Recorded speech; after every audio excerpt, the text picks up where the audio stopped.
Hello friends, बहुत बहुत स्वागत है आपका mysurgery.com के इस चैनल पे और मैं हूं आपका दोस्त इंस्ट्रक्टर सौरभ शुक्ला। आज फिर एक क्विज के साथ आया हूं। इस बार क्विज है डेटा स्ट्रक्चर्स के ऊपर। तो आइए शुरुआत करते हैं। ये पहला क्विज है डीएसए के ऊपर। तो अगर आप लोगों ने डेटा स्ट्रक्चर पढ़ रखा है तो मैं समझता हूँ कि ये एक बहुत अच्छा क्विज होगा जानने के लिए कि हमें बेसिक्स अच्छे से पता है कि नहीं पता है, और ये आपकी इंटरव्यू प्रिपरेशन में भी काम आएगा। तो हर एक सवाल पे आपको मिलेंगे 20 सेकंड। आपको इस पूरे वीडियो में अंत तक जुड़े रहना है, जिसमें एक एक सवाल पे आपको 4 ऑप्शंस मिलेंगे। एमसीक्यू है, उसमें से एक जवाब सही होगा, आपको वो मार्क करना है। कोई नेगेटिव मार्किंग नहीं है, यानी अगर गलत भी होता है तो उस पर 0 मार्क्स लीजिए, लेकिन अगर सही होता है तो उस पर 1 मार्क लीजिए। और एट द एंड आपको बताना है कि आपके टोटल कितने मार्क्स आए। मैं कुल मिलाकर 10 सवाल आपसे पूछूंगा और पूरे में आप ईमानदारी से अटेम्प्ट करिए आखिरी तक, बहुत जल्दी हो जाएगा। देखते हैं पहला सवाल। 20 सेकंड हर एक सवाल पे आपको मिलने वाला है। ये रहा पहला सवाल। विच of the following is a linear data structure. 4 options दिए हुए हैं, कौन सा लीनियर डेटा स्ट्रक्चर है ये आपको बताना है। तो 20 सेकंड आपके चल रहे हैं, घड़ी टिक टिक कर रही है। जल्दी से बताइए इसका आंसर क्या होगा।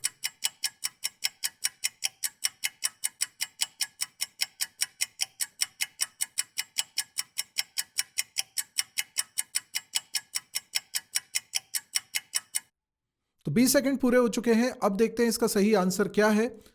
इसका सही आंसर है डेक, क्योंकि हमसे पूछा गया है लीनियर डेटा स्ट्रक्चर कौन सा है। यहाँ पे बाइनरी सर्च ट्री, ये भी एक ट्री है, तो ये हायरार्किकल डेटा स्ट्रक्चर है, नॉन लीनियर है। ग्राफ भी नॉन लीनियर है। डेक एक लीनियर डेटा स्ट्रक्चर है जिसको आप एरे से भी इंप्लीमेंट कर सकते हो, डायनेमिक एरे से भी इंप्लीमेंट कर सकते हो और लिंक लिस्ट के थ्रू भी इंप्लीमेंट कर सकते हो। चलिए अगला सवाल देखते हैं।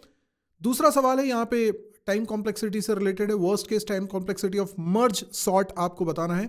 हम जानते हैं जो वर्स्ट केस टाइम कॉम्प्लेक्सिटी होती है बिग ओ नोटेशन से रिप्रेजेंट करते हैं। बिग ओ नोटेशन यहाँ लिखा हुआ है। 4 ऑप्शन से आपको बताना है इसका सही आंसर। टाइम खत्म होने वाला है, जल्दी से इसका आंसर बताइए।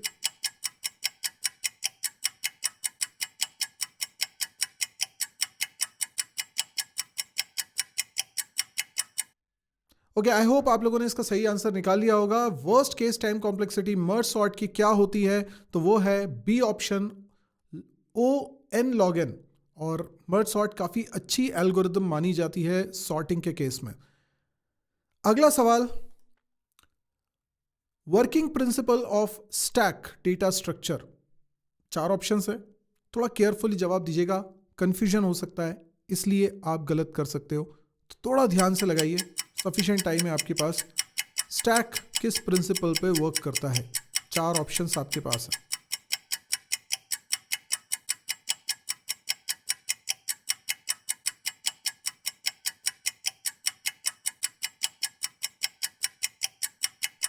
उम्मीद करता हूं आपने आंसर लगा लिया होगा। अब मैं बताता हूं इसका सही आंसर है सी, फर्स्ट इन लास्ट आउट। आप इसको दोनों तरीके से बोल सकते हो, लास्ट इन फर्स्ट आउट भी बोल सकते हो और फर्स्ट इन लास्ट आउट भी बोल सकते हो। यानी स्टैक के अंदर जो एलिमेंट सबसे पहले अंदर जाएगा वही सबसे बाद में बाहर निकल पाएगा, क्योंकि उसमें एक ही एंड ओपन रहता है। आई होप इजी था। अगला सवाल देखेंगे हम लोग। चौथा सवाल ये रहा, in which of the following data structure insertion at the beginning is efficient. Insertion operation शुरुआत में करने में कौन सा एफिशिएंट है? Dynamic array, singly link list array या insertion at the beginning is not possible. जल्दी से इसका आंसर आपको बताना है। यहां परफॉर्मेंस ओरिएंटेड सवाल पूछा गया है।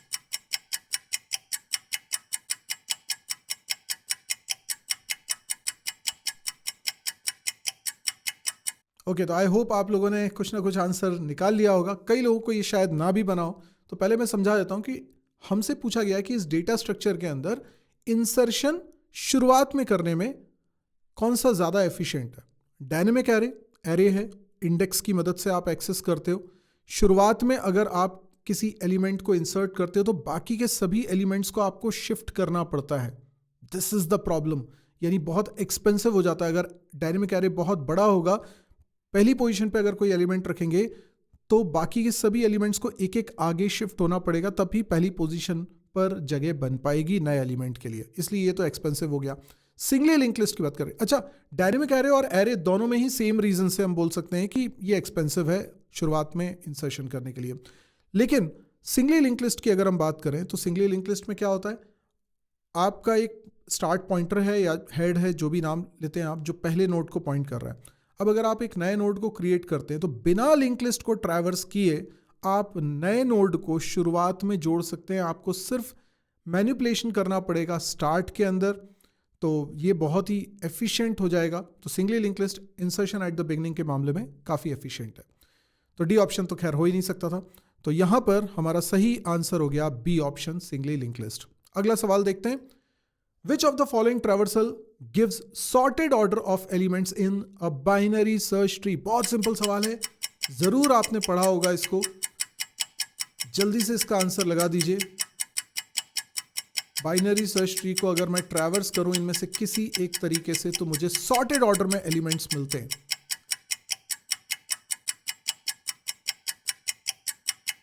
तो आई सपोज कि आपने आंसर लगा ही लिया होगा। इसका आंसर बहुत ही सिंपल है, in order traversal, because in order traversing जब आप करते हो तो पूरा सॉर्टेड ऑर्डर में एलिमेंट्स आ जाते हैं। बाइनरी सर्च ट्री में किसी भी नोड के लेफ्ट में छोटी वैल्यूज और राइट में बड़ी वैल्यूज होती हैं, इस तरीके से खास तरीके से उसमें स्टोर होता है डेटा। चलिए अगला सवाल देखते हैं, what is the primary advantage of using a balanced binary search tree over N unbalanced one. बताइए, 20 सेकेंड है आपके पास।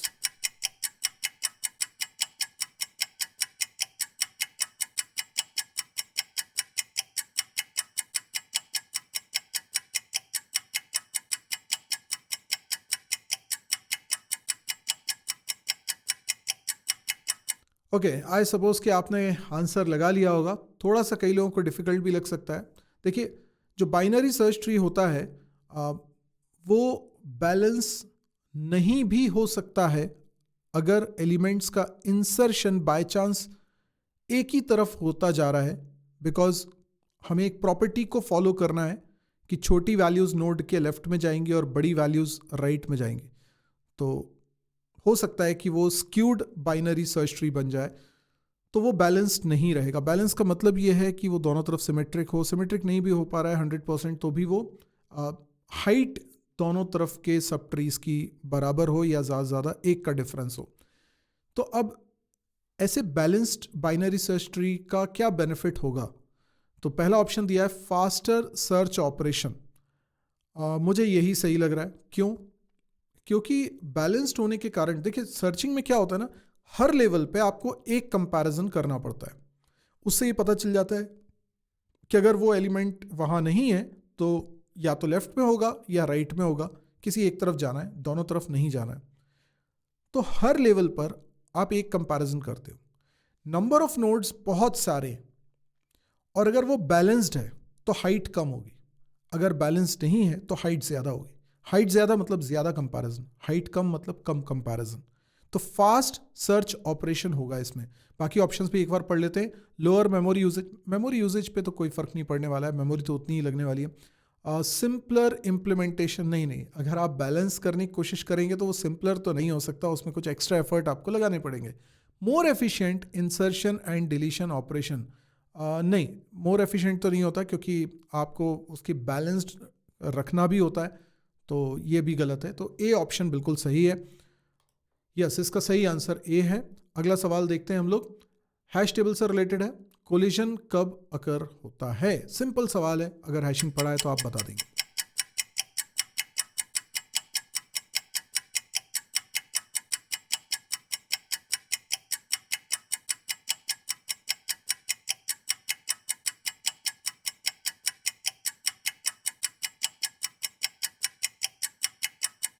ओके, तो आपका आंसर आ गया होगा शायद। इसमें पहला ऑप्शन लिखा हुआ है two keys hash to the same index. Basically collision क्या होता है हैशिंग में? हमारे पास एक हैश फंक्शन होता है जिसमें हम की इनपुट देते हैं और वो बदले में हमें इंडेक्स प्रोवाइड करता है जहां पे डेटा को स्टोर करना है। तो अगर दो अलग अलग कीज पर सेम इंडेक्स मिल रहा है then it is called collision. तो यस, ए ऑप्शन बिल्कुल सही है। बाकी ऑप्शंस पढ़ने की भी आपको ज़रूरत नहीं है वैसे, लेकिन फिर भी देख लीजिए। The table is full, no. The load factor exceeds a threshold, no. The table is resized, no. तो ए ऑप्शन बिल्कुल करेक्ट है। अगला सवाल देखते हैं, what is the time complexity of inserting an element in a heap? And जब heap बोल रहे हैं तो ये बाइनरी हीप की बात हम कर रहे हैं। तो 20 सेकंड आपके पास समय निकलता जा रहा है, जल्दी से इसका आंसर बताइए।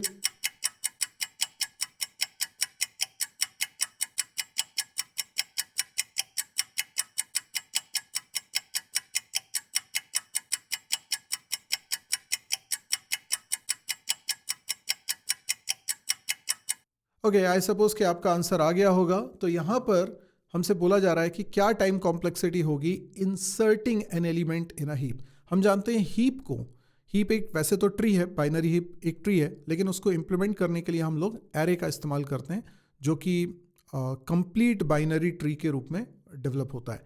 अब यहाँ पर अगर आप किसी एलिमेंट को इंसर्ट करते हैं तो हम हमेशा इंसर्ट करते हैं लास्ट पोजीशन पे, तो कोई एलिमेंट्स की शिफ्टिंग वहाँ उस पोजीशन पे रिक्वायर्ड नहीं होती जब हम लास्ट में डेटा को रख रहे हैं। अब हम ये देखते हैं कि क्या वो उसकी सही पोजीशन है, बिकॉज हीप में एक कंडीशन होती है, अगर वो मैक्स हीप बन रहा है तो किसी भी नोड पर जो वैल्यू है वो अपने दोनों चिल्ड्रन से बड़ी होती है। तो अगर हमने सबसे लास्ट में इस एलिमेंट को रख दिया तो हो सकता है कि वो अपने पेरेंट से बड़ा हो, तो फिर उसे पेरेंट के साथ स्वैप करना पड़ेगा या ऊपर लेकर जाना पड़ेगा, पेरेंट नीचे आएगा। अब ये होने में जो टाइम लगना है, कितनी बार लगना है, तो हर लेवल पर आप एक एक बार कंपैरिजन करोगे तो हो सकता है कि वो अपने सभी एंसेस्टर से बारी बारी से कंपेयर हो। वर्स्ट केस में वो सभी एंसेस्टर से कंपेयर हो जाएगा। तो एंसेस्टर्स कितने होंगे, मतलब जितनी हाइट होगी ट्री की उससे ज़्यादा तो एंसेस्टर नहीं हो सकते। तो हाइट कितनी है, तो हम मान रहे हैं कि क्योंकि ये एक बैलेंस ट्री है, कंप्लीट बाइनरी सर्च ट्री का मतलब हो गया कंप्लीट बाइनरी ट्री का मतलब हो गया कि उसमें हर लेवल कंप्लीटली फिल्ड है। हो सकता है कि लास्ट लेवल पूरा फिल नहीं हो, लेकिन बाकी लेवल पूरा फिल है। तो ऐसे में वो बैलेंस्ड है, और बैलेंस्ड होने की वजह से हम क्या बोल सकते हैं कि हर लेवल पे एक एक कंपैरिजन हमको करना पड़ेगा। तो log n इसकी टाइम कॉम्प्लेक्सिटी होगी इंसर्शन की, क्योंकि इससे ज़्यादा आपको मैनिपुलेशन नहीं करने। ज़्यादा से ज़्यादा कितने मैनिपुलेशन करने, जितनी हाइट है उसकी, तो नंबर ऑफ नोड्स कितने हैं, जितने हैं उसका log ले लीजिए, बेस 2 आ गया आंसर। तो O log n इसकी टाइम कॉम्प्लेक्सिटी है। एंड ये आई थिंक अगर आपने हीप पढ़ा हुआ है तो ये आपको समझ में आ गया होगा, नहीं पढ़ा है तो पढ़िए पहले, है ना। बहुत इंटरेस्टिंग सवाल है। अगला सवाल देखते हैं, 9th क्वेश्चन है, which of the following is used for finding the shortest path in a weighted graph. Answer बहुत ही पॉपुलर एल्गोरिदम है, आपको बताना इन चारों में से किस एल्गोरिदम की यहां पर बात हो रही है।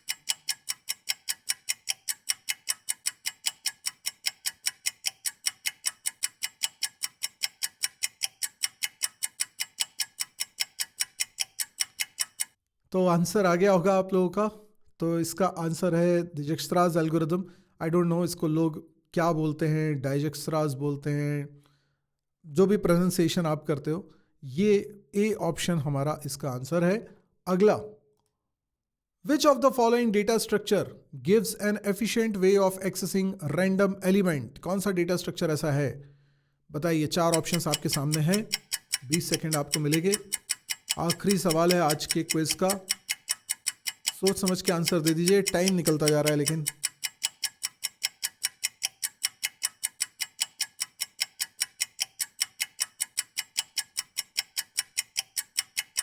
तो ये सवाल का अब मैं आंसर आपको बता देता हूं, 20 सेकंड हो चुके हैं। अगर आप देखिए, पहले सवाल को समझिए, विच of the following data structure gives an efficient way of accessing a random element. देखिए, एलिमेंट्स को रैंडमली अगर आप एक्सेस करना चाह रहे हैं तो लिंक लिस्ट तो बहुत एक्सपेंसिव हो जाता है, क्योंकि उसमें आपको एक एक नोड को एक्सेस करना पड़ता है।